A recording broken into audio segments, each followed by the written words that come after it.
In today's video, I'll show you on how you can use Claude AI in VS Code or Visual Studio Code.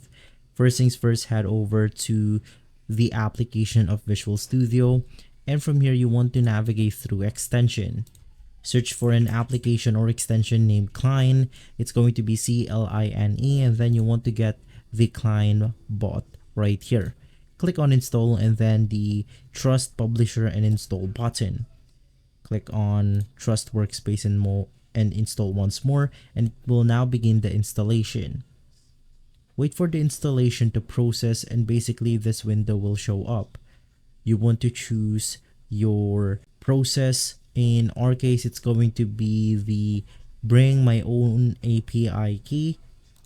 But of course, if you don't want to spend anything, you can just select the absolutely free button.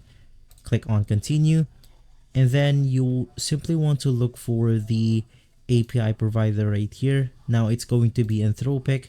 It's from Cloud APIs, and then you want to head over to your cloud developer platform or the platform.cloud.com dashboard. From here, you want to select the get API key.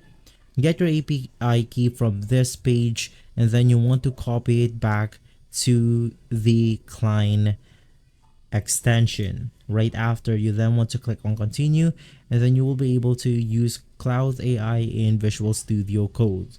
If this video has been helpful, leave a like, subscribe, and follow Guide to Everything for more videos like this. Thanks for watching.